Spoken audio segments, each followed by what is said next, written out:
excelentíssimo senhor presidente do Supremo Tribunal Federal e também deste julgamento, ministro Ricardo Lewandowski, de quem eu tive a honra de ser aluna logo no primeiro ano da Faculdade de Direito. Cumprimento o presidente da Casa, cumprimento todos os senadores presentes, agradecendo esse período de convívio, os ensinamentos. Cumprimento, primeiramente, e agradeço o Dr. Hélio Bicudo pela confiança depositada e pelos ensinamentos deste período. Cumprimento meu sempre professor Miguel Reale Júnior, Dr. João Berkman, Dr. Eduardo Neme, que estão conosco, né, nessa jornada. Gostaria de recordar que, diferentemente do que foi dito aqui ontem, este processo é do povo. Este processo é não só dos movimentos sociais que nos apoiaram, inclusive assinaram a exordial, mas esse processo é de cada um dos brasileiros que individualmente se manifestou por este período e deu força para que nós pudéssemos e conseguíssemos chegar até aqui.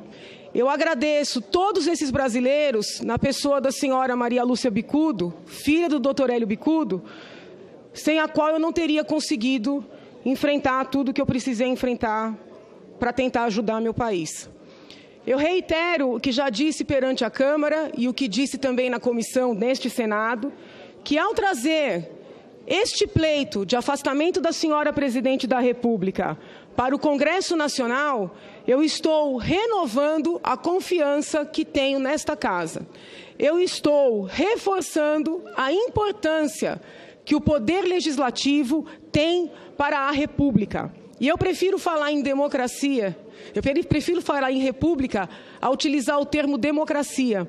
Não porque a democracia não seja importante, obviamente que é, mas porque o termo democracia muitas vezes é interpretado de formas diferentes. República não, res pública, aquilo que é de todos, aquilo que é do povo. Então, ao trazer este pleito a vossas excelências, eu estou reforçando estes valores. Um processo de impeachment, ele é triste. Não é fácil solicitar o afastamento de um presidente da República. No entanto, tem um lado muito positivo, porque o impeachment é um remédio constitucional ao qual nós precisamos recorrer quando a situação se revela especialmente grave, e foi o que aconteceu. Pior do que os traumas de um processo como este é continuar fingindo que nada está acontecendo. Um povo corajoso enfrenta suas dificuldades. Já precisamos recorrer a este remédio, estamos recorrendo a ele. Espero que não precisemos jamais voltar a lançar mão dele, mas se necessário for, assim o faremos. Quando ocorre um crime comum por parte do presidente da República, a competência é do Supremo Tribunal Federal. Quando ocorre um crime de responsabilidade, ou vários crimes de responsabilidade, a competência é do Senado Federal. Então, estou aqui reiterando o entendimento que Vossas Excelências não só têm esta competência, mas têm total liberdade e têm a última palavra para falar sobre os fatos objeto deste feito. Quando eu comecei a pensar em propor esse pedido de afastamento, eu sofri mais do que sofreria em outras situações pelo fato da Presidente da República ser mulher. Eu sei bem como é difícil para as mulheres alçarem determinadas posições de poder.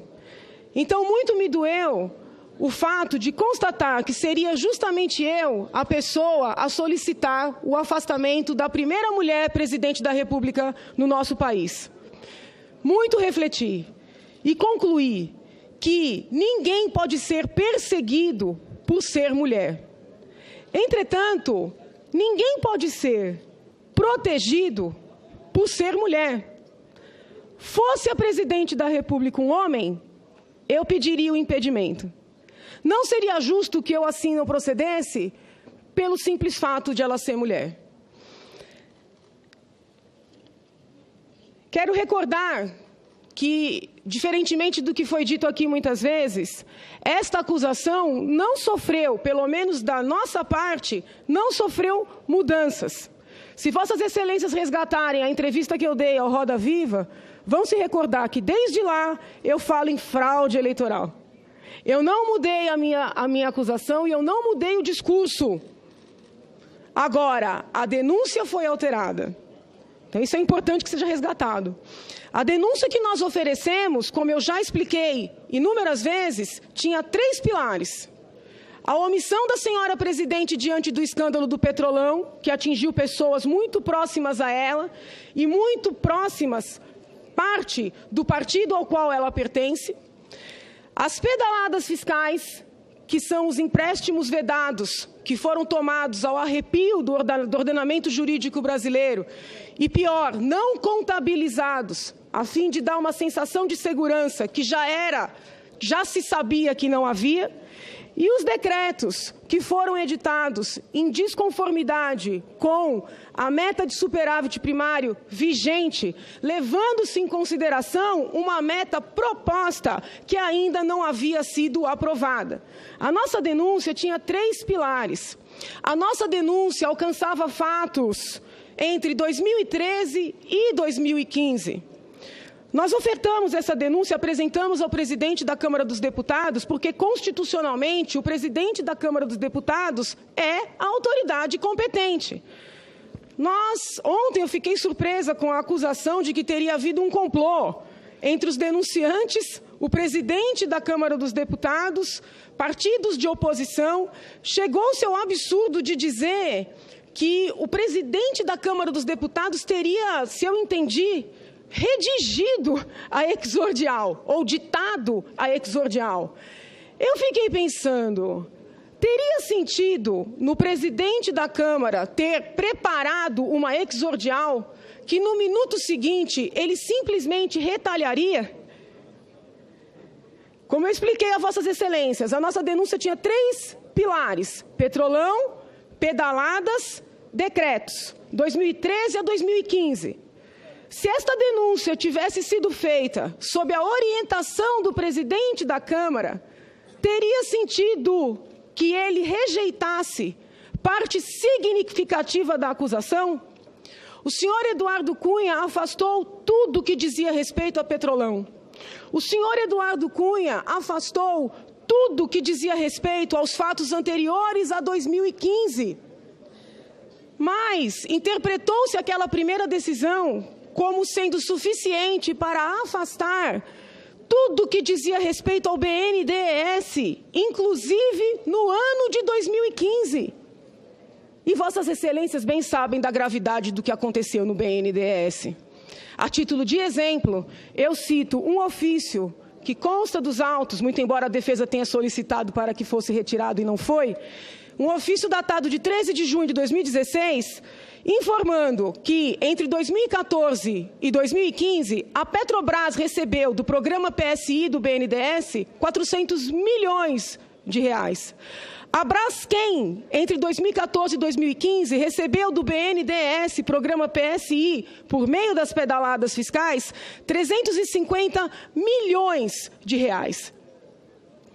É curioso que estas mesmas empresas estejam no centro do escândalo do Mensalão. Várias investigações. O dinheiro público saiu por meio das pedaladas, alimentou empresas grandes, inclusive a estatal, que, pelo outro lado, estava sendo sangrada. Todos os levantamentos feitos mostram que os valores das pedaladas que foram destinados aos programas para as pessoas carentes não chegam a 2%. Então, a argumentação que vem sendo aqui utilizada no sentido de que haveria uma espécie de inexigibilidade de conduta diversa por parte da senhora presidente, ela não procede. As pedaladas favoreceram principalmente grandes e médias empresas, favoreceram os ricos. Esse discurso que vem sendo adotado, ele é completamente falacioso. Mas vejam, Vossas Excelências, como poderia o presidente da Câmara ter nos orientado a fazer esta exordial para, no ato seguinte, cortá-la completamente? É intrigante que a defesa criou um discurso de que o nosso processo seria um golpe porque foi iniciado pelo presidente da Câmara. Seria, portanto, ilegítimo, um desvio de finalidade, né? Porque essa coisa de que ele ditou a peça é inovação, mas a história do desvio de finalidade vem sendo repetida ao longo do tempo. Por outro lado, não fosse a decisão do presidente da Câmara, a defesa não teria nenhum argumento a sustentar aqui perante Vossas Excelências. Porque, por um lado, eles entendem que o presidente da Câmara não tem legitimidade, né? Foi desvio de finalidade. Por outro, aquela decisão primeira, né, que para mim é uma decisão a título precário, já vou explicar por quê. Aquela decisão primeira, eles se apegam com unhas e dentes. É a decisão mais importante dos autos. Foi a decisão que deu o tom, que circunscreveu, né? Ora, ou bem o homem tem legitimidade, ou bem o homem não tem legitimidade. O que não dá para compreender é que a um só tempo o homem seja a expressão do golpe e o limite da legalidade. Porque é isso que está acontecendo. Eu quero recordar a Vossas Excelências que o Supremo Tribunal Federal, no julgamento que decidiu qual seria o rito aqui seguido para o nosso processo, o Supremo Tribunal Federal disse o seguinte, e eu vou utilizar as palavras da Corte, não estou com isso fazendo juízos de valor. Não é possível que a Câmara Baixa cerceie a Câmara Alta. Quando o Supremo disse isso, estava dizendo que a votação na Câmara não significava o recebimento da denúncia. Apenas o Senado poderia receber a denúncia, ou seja, a decisão do plenário da Câmara, 2/3, não vinculava o Senado Federal.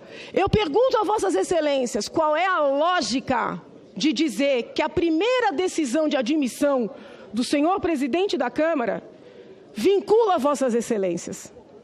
Não tem lógica, não tem respaldo jurídico.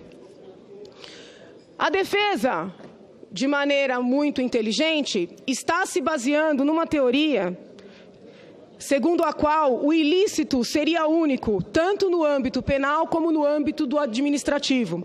Por esta teoria, em quaisquer processos administrativos sancionadores, todos os princípios do direito penal material seriam aplicados a este feito. Também todos os princípios formais seriam aplicados. Se Vossas Excelências prestarem atenção, o tempo inteiro a defesa fala na tipicidade, né? Na tipicidade estrita, na circunscrição do julgamento, a denúncia, na verdade não a denúncia, porque a nossa denúncia foi muito ampla, mas aquela decisão precária do presidente da Câmara. O que está tentando fazer? Fazer crer que esta teoria de que o administrativo sancionador, de que os processos são únicos e que todas as regras devem ser aplicadas da mesma maneira, que esta teoria seria uma teoria absoluta, uma teoria aplicada nos nossos tribunais. Mas isso não é verdade. Eu respeito os adeptos de tal teoria. Porém, o próprio professor Geraldo Prado, que veio aqui prestar depoimento na condição de testemunha, reconheceu que ele é partidário dessa teoria, mas ela é minoritária. Como são minoritárias as garantias extras que foram concedidas à senhora presidente da República. Eu não estou fazendo queixa aqui, eu só quero que isso seja reconhecido para que Vossas Excelências tenham a consciência tranquila ao darem o seu veredito. E para que o povo brasileiro tenha a consciência tranquila de que nada fora do que é legal e do que é legítimo, porque não basta ser legal, está sendo feito nesta oportunidade. Nesse sentido, eu reitero a convicção de que nós deveríamos seguir os ensinamentos do falecido ministro Paulo Brossard, quando diz que o Senado é soberano. O Senado é tão soberano que ele tem o direito e o dever de analisar a denúncia na íntegra e, inclusive, levar em consideração fatos posteriores. Eu tenho sido coerente com esta convicção desde o primeiro minuto. A meu ver, sempre foi possível e necessário e adequado trazer para este processo todas as delações. A delação de Delcídio, a delação de Cerveró, a delação de Mônica Moura e outras tantas. Quando a defesa solicitou o anexo das gravações, a nossa posição foi que venham as gravações, mas que venham todas. porque a defesa tem esse costume. Eles só querem trazer o que lhes interessa. E muitas vezes recortam as provas no pedacinho que lhes interessa. Que venham as gravações. Vem inclusive aquela que diz que se o Marcelo Odebrecht fizer a colaboração premiada, funcionará como uma flecha no peito da presidente Dilma Rousseff.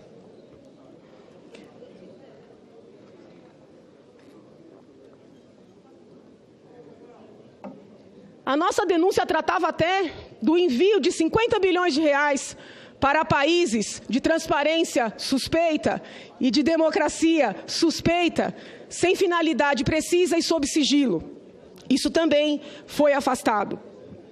Pois bem, pode o colega levantar e dizer, Janaína, isso tudo está fora do processo. Isso tudo pode estar fora do processo por uma decisão do deputado Eduardo Cunha, mas isso é a nossa realidade. E senadores da República não podem votar fora da nossa realidade. É necessário que o mundo saiba que nós não estamos tratando aqui de questões contábeis. Por isso eu perguntei para um dos professores, acho que o próprio professor Prado, professor, o que foi dito para os colegas professores estrangeiros, para eles se convencerem de que foi golpe? O que foi dito a eles? Foi dito que a presidente está sendo afastada com base em 3 decretos? Foi dito que ela está sendo afastada por causa de um probleminha de contabilidade? Se foi isso que foi dito, é razoável que eles estejam pensando que é um golpe. Ou foi dito que nós, povo brasileiro, fomos vítimas de uma fraude? Ou foi dito que nós, povo brasileiro, fomos enganados? Percebem? Eu não tenho como chegar aqui e me curvar às vontades totalitárias da defesa, né, que a todo momento tentam circunscrever a nossa fala, o nosso pensar, como partido que se diz dos trabalhadores, procurou fazer com cidadãos brasileiros, mas não conseguiu e não conseguirá. As questões que são apontadas aqui como questões contábeis, na verdade, constituem uma grande fraude. Esta grande fraude foi, de maneira muito preciosa, apontada pelo procurador Ivan Marques, procurador do Ministério Público Federal. Curiosamente, a defesa trouxe o parecer deste procurador e leu um único parágrafo. O parágrafo que diz que o procurador entendia que os empréstimos tomados, que as relações mantidas com os bancos públicos não constituiriam operação de crédito. Sem mostrar que o procurador falou claramente que ele estava trabalhando com a ideia da tipicidade penal, que é uma tipicidade diferenciada. É uma tipicidade que requer mais. A área penal, até por envolver a liberdade do ser humano, ela é mais garantista e é assim que tem que ser. A parte em que o procurador da República escreveu que houve fraude, que as pedaladas foram feitas com o fim de não mostrar na contabilidade do governo que o dinheiro dos bancos públicos estava sendo utilizado para que a população tivesse a sensação de que a nossa poupança era real, né, de que a poupança existia, esta parte eles não dizem, esta parte eles não leem. A parte em que o procurador da República escreveu, foi feito um falseamento. Eles criaram um prazo de 24 meses no BNDES e sequer cumprir esse prazo. Com relação ao Banco Safra, eles tiveram a desfaçatez de dizer que não havia prazo. O ex-ministro Nelson Barbosa esteve aqui quando eu perguntei a ele, ministro, nós estamos discutindo 5 dias, 30 dias, 15 dias, ministro, qual é o prazo para Vossa Excelência? O que foi que ele respondeu? O prazo não existe, depende da disponibilidade do Tesouro. Ué, se depende da disponibilidade do Tesouro é o seguinte, paga quando quiser. Eu pergunto, um banco privado se submeteria a isso? Foi demonstrado aqui que não. A bancada que defende a senhora presidente solicitou a reabertura dos trabalhos da comissão de impeachment aqui no Senado. Com que fundamento? Com o fundamento de que a oitiva do procurador Ivan Marques era essencial para a justiça da causa. Quando Vossas Excelências foram chamados a votar a pronúncia aqui no plenário, quantas questões de ordem foram levantadas para dizer que o procurador Ivan Marques teria que ser chamado? Quantas questões de ordem? Pois bem, houve a pronúncia, nós apresentamos o libelo, abriu-se o prazo da contrariedade ao libelo. A defesa teve a oportunidade de arrolar 6 pessoas. Pergunto, onde estava o nome do procurador Ivan Marques? Eles solicitaram tanto que o feito fosse reaberto, que a instrução fosse reaberta para ouvir Ivan Marques.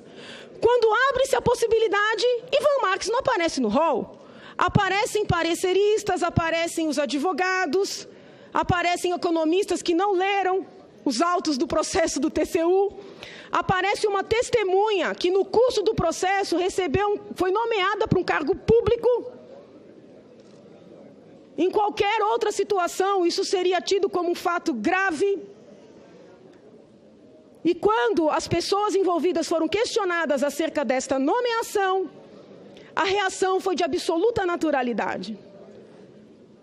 É isso que o PT está fazendo com o nosso país. Diante do que é inadmissível, eles agem com tamanha naturalidade que até nós, cidadãos comuns, acabamos acostumando com o ilícito. Ivan Marques não foi chamado porque Ivan Marques não poderia desdizer o que escreveu. E ele escreveu que o país foi vítima de uma fraude. Ele escreveu que se está diante de improbidade administrativa. E Vossas Excelências bem sabem que o equivalente da improbidade administrativa para os demais agentes públicos, quando se trata da Presidente da República, é o crime de responsabilidade. Tem decisão do Supremo Tribunal Federal neste sentido. Quando a acusação desmistificou a tese de que o parecer do procurador Ivan Marques seria favorável à defesa, qual foi o argumento da defesa? É brincadeira. Eles viraram e disseram assim, não, mas saiu uma nota do procurador dizendo que é 2014. Saiu uma nota do procurador dizendo que ele não falou da presidente. Não, peraí. Até aquele momento, quando eles se apegavam ao parecer como se fosse, né, o descobrimento de outro país, aí podia. Aí não tinha vedação temporal. No momento em que nós mostramos a fraude, não só a fraude de que fomos vítimas, mas a fraude de que o processo estava sendo vítima na medida em que só se lia um parágrafo, aí tem a limitação temporal. Aí vão lembrar da manifestação do deputado Eduardo Cunha, o mesmo que teria dado um golpe. Eles alegam a todo tempo que foram vítimas de vários conluios.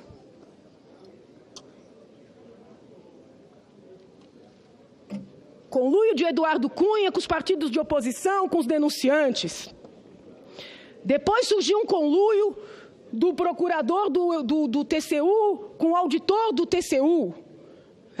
Depois chegaram a sugerir que eu teria me encontrado com uma das testemunhas, sendo que eu não aceitei nem me hospedar no hotel que as testemunhas estavam hospedadas para não ter nenhum risco de passar no mesmo corredor. O único, eu acho que se tiver alguém fazendo algum tipo de composição neste processo, é Deus. Foi Deus que fez com que várias pessoas, ao mesmo tempo, cada uma na sua competência, percebessem o que estava acontecendo com o nosso país e conferisse a essas pessoas coragem para se levantarem e fazerem alguma coisa a respeito. Eu vou conversar com Vossas Excelências um pouquinho sobre a Lei de Responsabilidade Fiscal. É claro que Vossas Excelências sabem, mas a população brasileira precisa saber, porque eu não quero que ninguém deste povo tenha isso de dúvida a respeito da legitimidade do que está acontecendo aqui. Eu quero o povo brasileiro com o coração tranquilo. Isso é importante para mim. Não adianta ganhar. Eu quero que o povo sinta que isso aqui é necessário. Pois bem, por que se criou a Lei de Responsabilidade Fiscal? E aqui eu faço um registro de justiça com relação à nossa assistente técnica, doutora Selene Pérez, que foi uma das mães, digamos assim, desta lei. Esta lei foi criada em virtude do que ocorreu na década de 90 com os bancos públicos em vários estados da federação. Muitos governadores de diversas legendas usavam os bancos públicos como se fossem próprios. Utilizavam o dinheiro dos bancos para pagar as próprias dívidas, quebrando os bancos, prejudicando os correntistas e, de certa forma, iludindo, porque se imaginava que havia uma quantidade de recursos, quando, na verdade, não havia. Vejam, senhores, como isso é importante. A lei de responsabilidade fiscal nasce por isso e para coibir esta situação. Quando poderíamos imaginar que 16 anos depois do advento da lei, o governo federal faria pior por muito mais tempo e na casa dos bilhões? Quando poderíamos imaginar?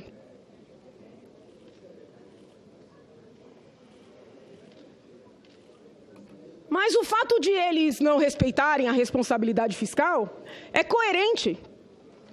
Porque o partido da senhora presidente votou contra a lei de responsabilidade fiscal, como votou contra a Constituição Federal.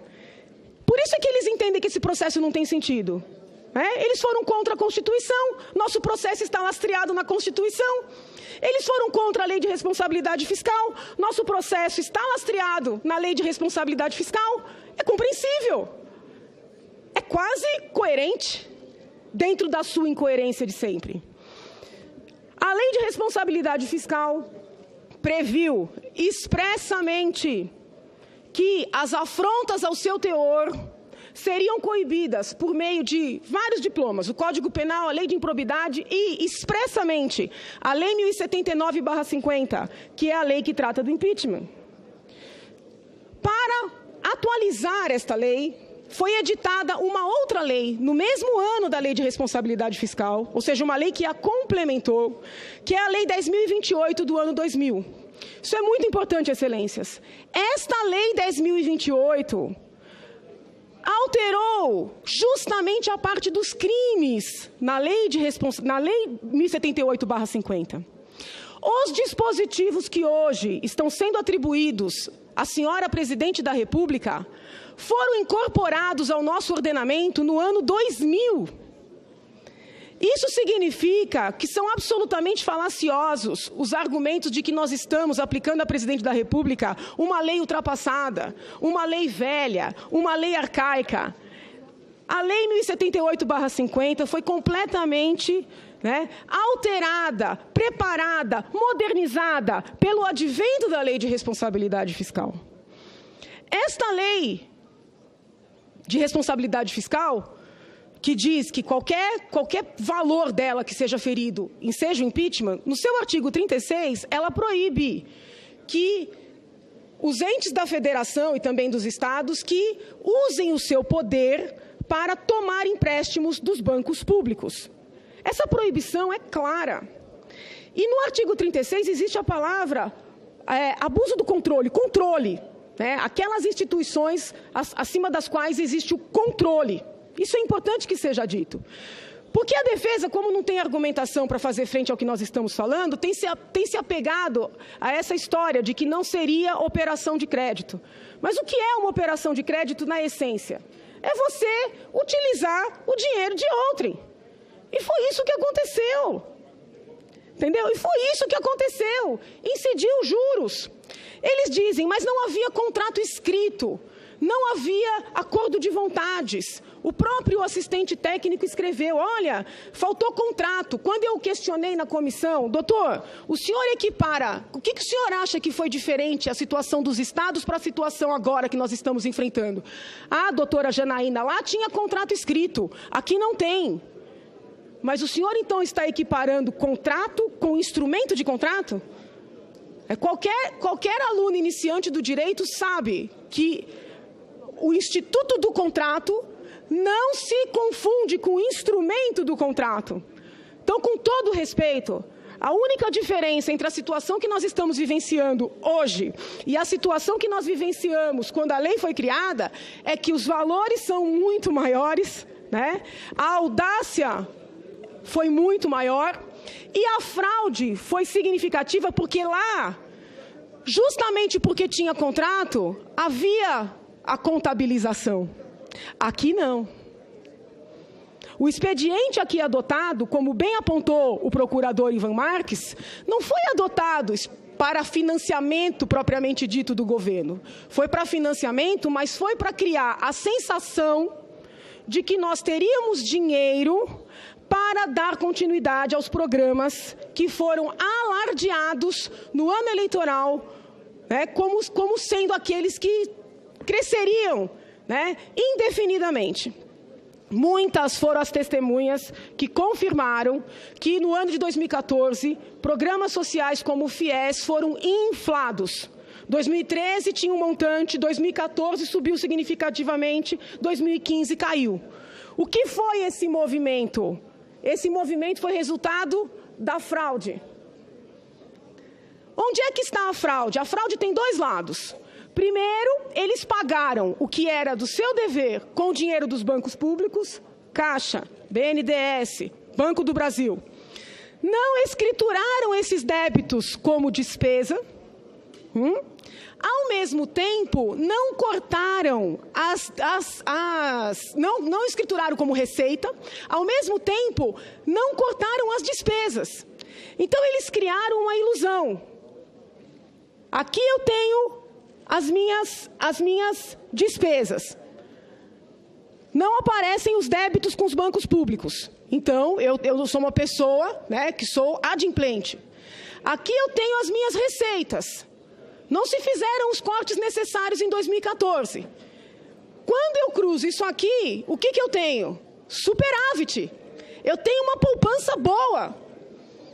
No ano eleitoral, os especialistas olhavam essa poupança, a presidente subia no palanque e dizia: eu vou aumentar Minha Casa Minha Vida, eu vou aumentar a Bolsa Família, eu vou aumentar a FIES. Os especialistas inocentemente olhavam e diziam: é verdade, ela tem dinheiro para isso. Porém, estava tudo maquiado. As testemunhas de defesa, todas reconheceram que o ano de 2015 foi um ano em que houve cortes nunca antes havidos neste país. A defesa apresenta isso como se fosse um ponto positivo. Não é. O corte de quase 80 bilhões que ocorreu em 2015 é a prova de que eles não fizeram cortes que já eram sabidamente necessários em 2014. E por que não fizeram? Porque se fizessem, a fraude não daria certo. Porque se não fizessem, não teriam como ter inflado os programas que estavam alardeando como sendo possíveis de ter continuidade. Por isso eles não fizeram os cortes. Vossas Excelências vão se recordar, quando o ministro Nelson Barbosa esteve aqui já no plenário, ele disse que graças aos cortes de 2015, 2016 não foi um ano tão difícil. Aí eu perguntei para ele: Excelência, utilizando esse mesmo raciocínio, se tivesse havido cortes em 2014, 2015 não teria sido um ano tão difícil? Ele falou: com certeza. O ministro reconheceu. Foram ouvidas várias testemunhas de defesa aqui, doutor Cláudio, doutor Orlando, doutor Iara, dentre outros. Todos reconheceram que os cortes em 2015 foram muito diferenciados dos de 2014. A título de exemplo, eu recordo, Vossas Excelências, que no Ministério da Educação, em 2014, o corte foi da ordem de menos de 1,5 bilhão, e em 2015 foi de quase 12 bilhões. 12 bilhões. As pessoas acreditaram que iam continuar no FIES, no ProUni, no Ciência Sem Fronteira, não só porque a presidente mentiu, mas porque os balanços mentiam, as estatísticas mentiam. A fraude foi completa, Excelências. A fraude foi na fala e a fraude foi documental. Quem ouvia a fala e olhava o documento dizia: ela está falando a verdade? Eu pergunto a Vossas Excelências, isso é ou não é um estelionato eleitoral? Eu entendo que sim. Para Para fazer frente à ilação de que teria havido um conluio entre o procurador do Ministério Público de Contas e o auditor, eu gostaria de recordar que a própria testemunha do BC, se eu não me engano, o doutor Marcel, esteve aqui e relatou que toda essa fraude começou a ser desvencilhada quando, em uma auditoria convencional do BC, fizeram uma visita à Caixa Econômica Federal. Os próprios auditores do BC perceberam, excelências, que tinha alguma coisa estranha. Porque a Caixa contabilizava os créditos, mas o Tesouro e o Banco Central não. Quando eles começaram a analisar essa situação estranha, foi que foram constatar que isso não acontecia apenas na Caixa Econômica Federal, mas acontecia no BNDES, acontecia no Banco do Brasil, que é o objeto deste feito. Isso é importante que fique bem claro, porque senão parece assim, foi tudo no Tribunal de Contas, né?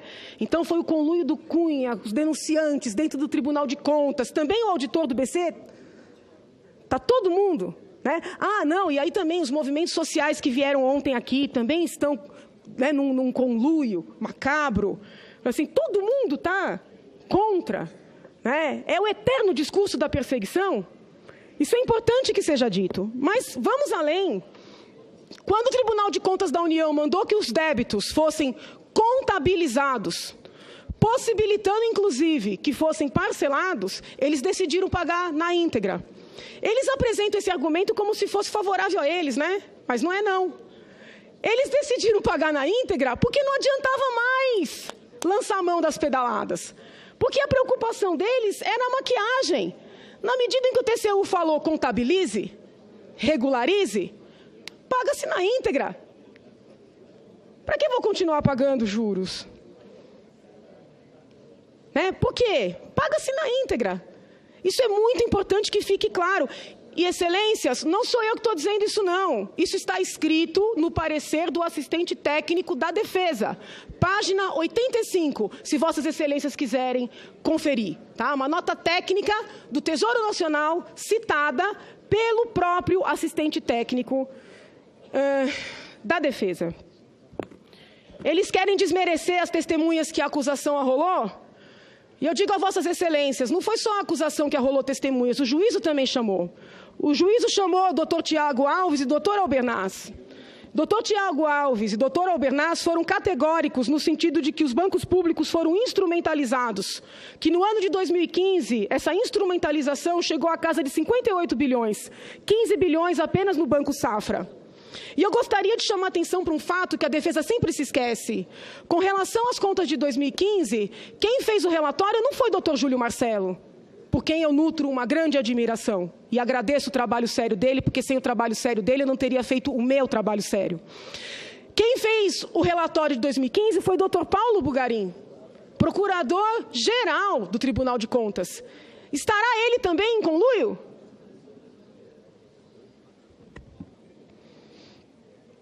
Doutor Otávio Ladeira, se não me falha a memória, foi trazido pela Defesa, confirmou que desde 2013 os técnicos do Tesouro Nacional estão tentando reverter esta situação fraudulenta e que nos levou ao caos.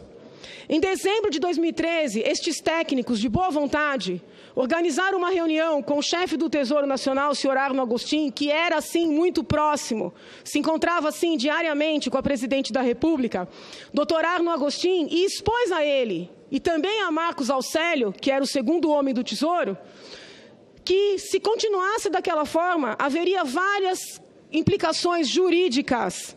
E não só haveria várias implicações jurídicas, nós seríamos rebaixados nas agências internacionais. Eles avisaram isso em dezembro de 2013.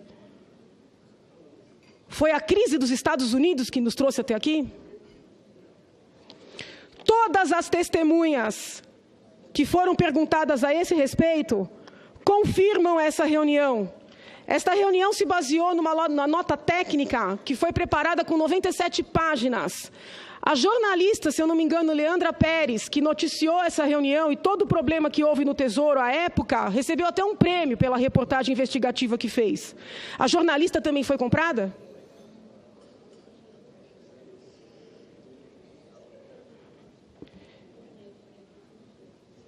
No que concerne aos decretos, eles insistem que a meta é anual. A meta de superávit primário é anual. Porém, a Lei de Responsabilidade Fiscal, no seu artigo 9º, em vários outros dispositivos, exige que o acompanhamento da meta seja feito bimestralmente. Porque de que adianta ter uma meta anual que só vai ser olhada no final do ano? É necessário, pela seriedade da responsabilidade fiscal, que esse acompanhamento seja frequente. E o próprio ex-ministro Nelson Barbosa reconheceu que existe uma junta orçamentária formada pelo ministro da Fazenda, ministro do Planejamento e ministro da Casa Civil, que se encontram bimestralmente com a presidente da República para apresentar a ela a evolução do acompanhamento da meta. É falacioso o argumento de que o TCU teria mudado de posicionamento.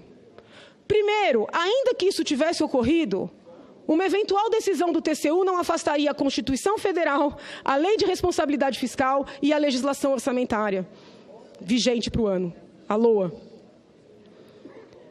Mas isso não aconteceu. De maneira muito ardilosa, como sempre, a defesa pega um acórdão do TCU de 2009, que trata de decretos de contingenciamento, que não fala expressamente sobre abertura de créditos por meio de abertura de créditos suplementares, e diz que houve uma mudança de posição e que nós estaríamos pretendendo aplicar retroativamente uma norma que não existia. As normas todas existiam, mas sequer a orientação foi alterada.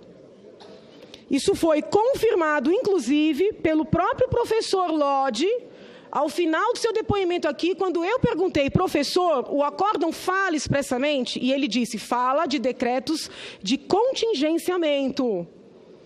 Vejam, Vossas Excelências, que eu estou fazendo questão de me basear nas testemunhas deles. E com relação à perícia?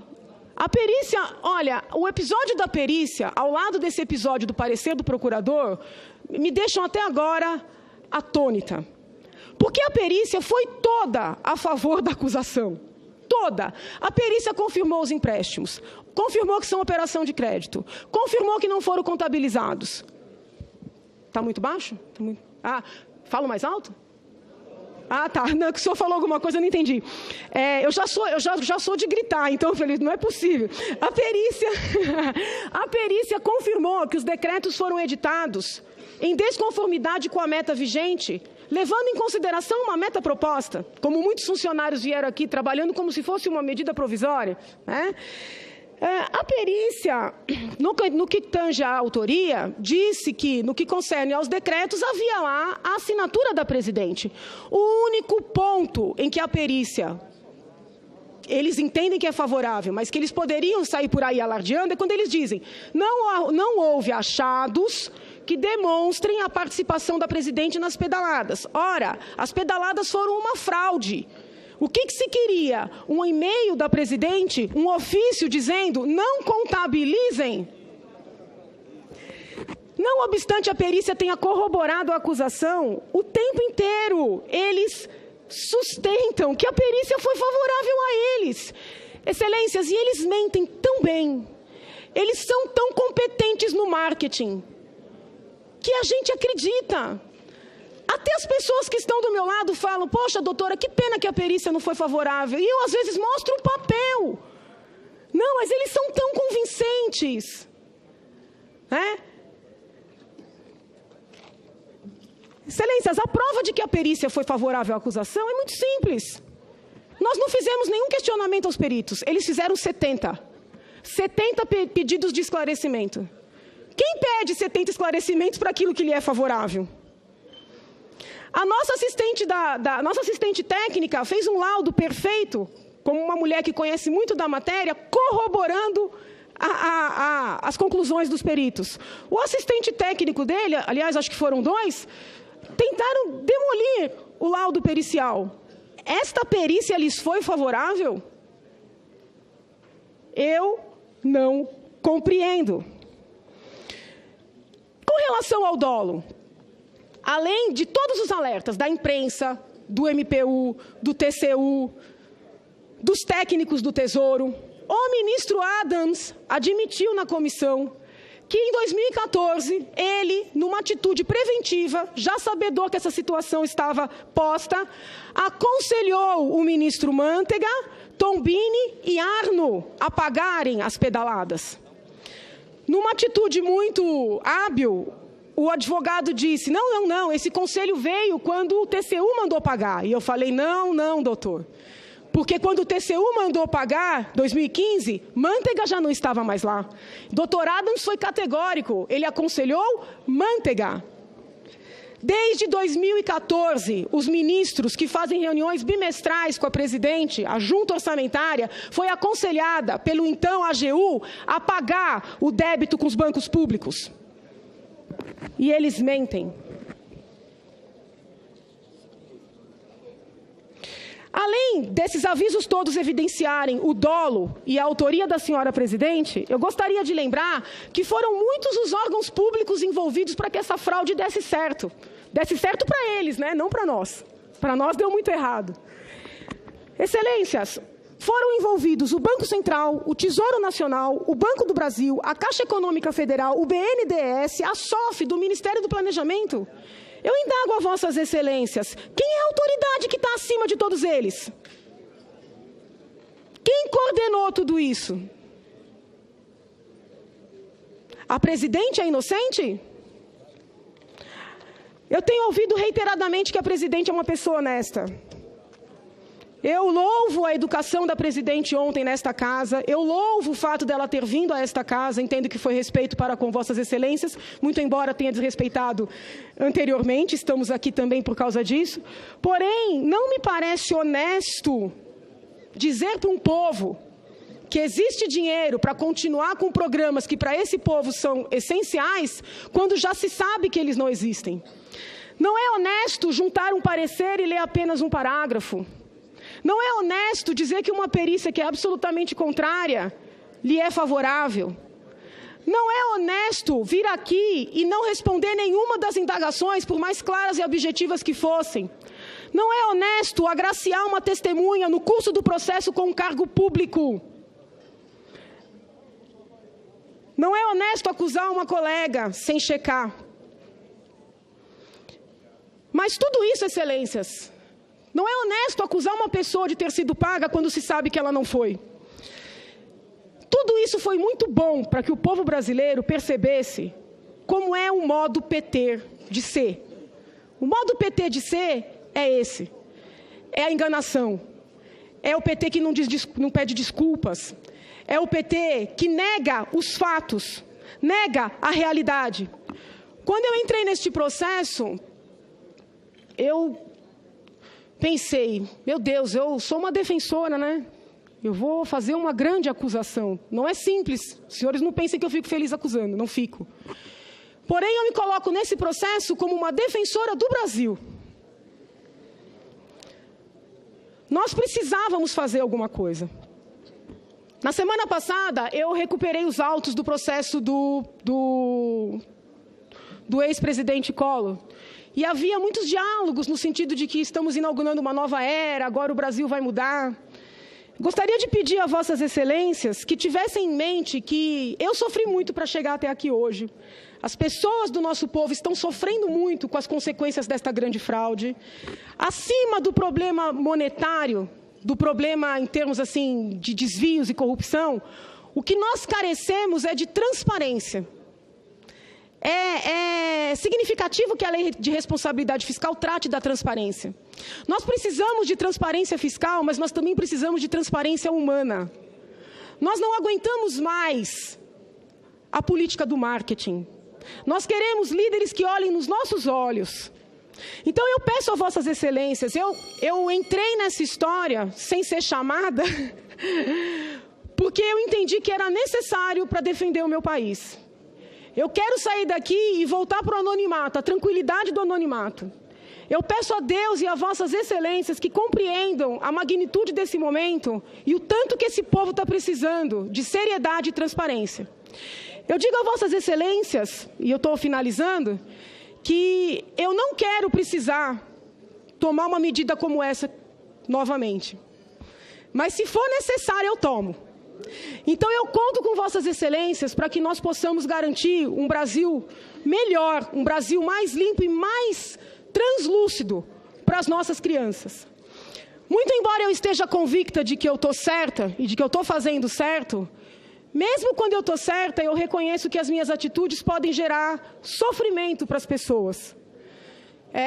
E mesmo estando certa, eu peço desculpas.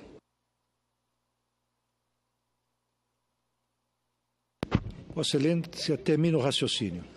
Finalizo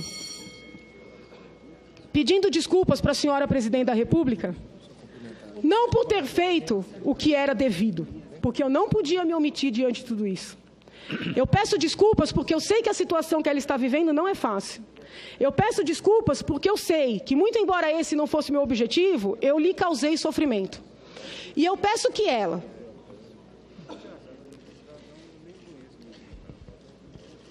um dia entenda que eu fiz isso pensando também nos netos dela.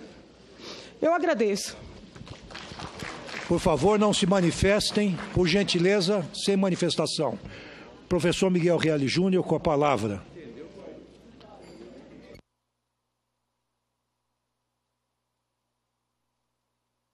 Pois não.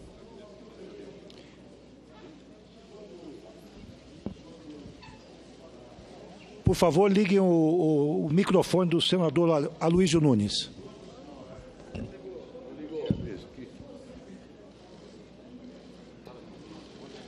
Quando a senhora Janaína